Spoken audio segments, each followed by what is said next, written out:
Araw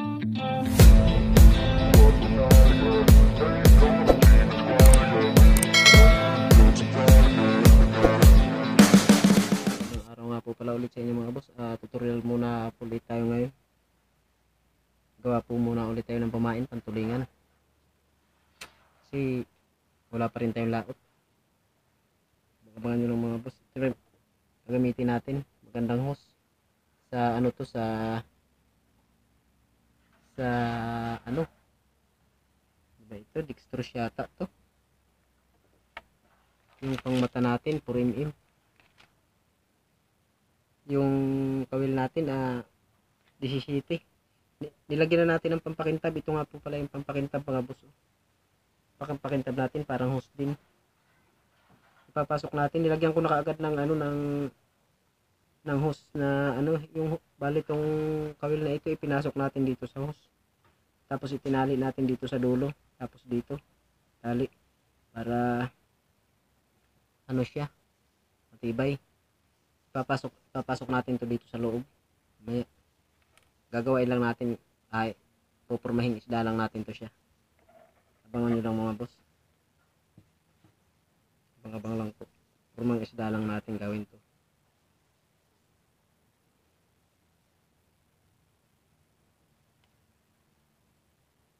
Sukatin lang natin yung haba. Yung haba ng ano, pamain. Parang mga ganun siya. Tayo puputol. Paubos na yung us natin. Malapit nang mag-ubos na naman. Order na naman tayo nito. Lagyan lang natin ang parang buntot niya.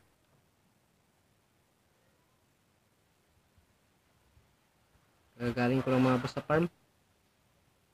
Grabe kainit.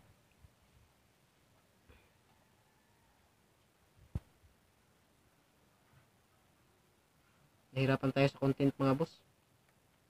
Amihan na kasi. Hindi kami makalabas. Amihan na, malakas. Napakalakas ng dagat dito sa amin. Usok. Napakalakas ng dagat dito sa amin sa Palawan.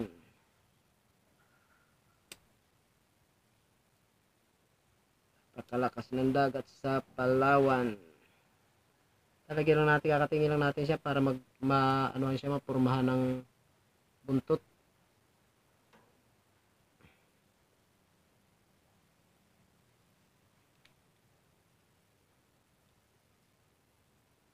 Huwag nyo na lang din pong kalimutan mag-subscribe. Like and share na rin. Pakipindot na rin yung notification bell para palagi kayong updated sa mga video ko.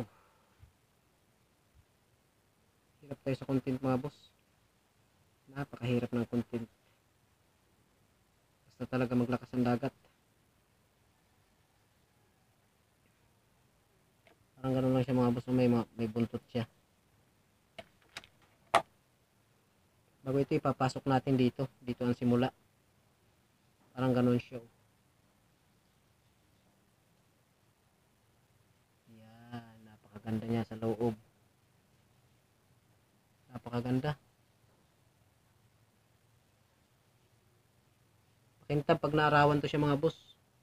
Napakakintab. Kaya kaagad inaano ng isda. Yung itong ano mga boss. Yung mata. Ipapasok lang natin dito. Hindi na natin gagamitan ng UV resin kasi hindi ito matatanggal yung mata niya kasi maano to siya, mahigpit. Papasok lang natin kabilaan. Parang ganyan, ilagay natin yung mata niya. Ganun lang mga boss. Yan, mahigpit kasi ito siya.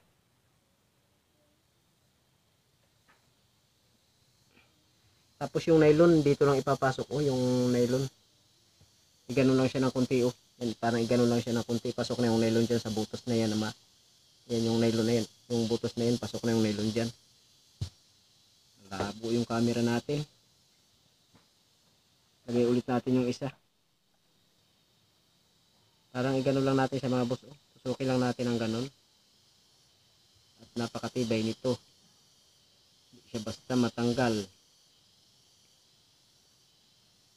Kung sa tibay lang. Malabong matanggal. Mata niya mga boss, oh. Kaganda.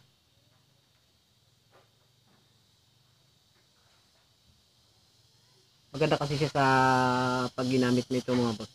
Napakaganda kasi siya kasi napakaganda siya sa gamitin kasi lalo na pag naaarawan, nagakintab siya, naga-reflex. Yan oh, yung mata niya. Yung mata niya hindi matatanggal kasi nakapasok dito. Tapos dito yung kawil.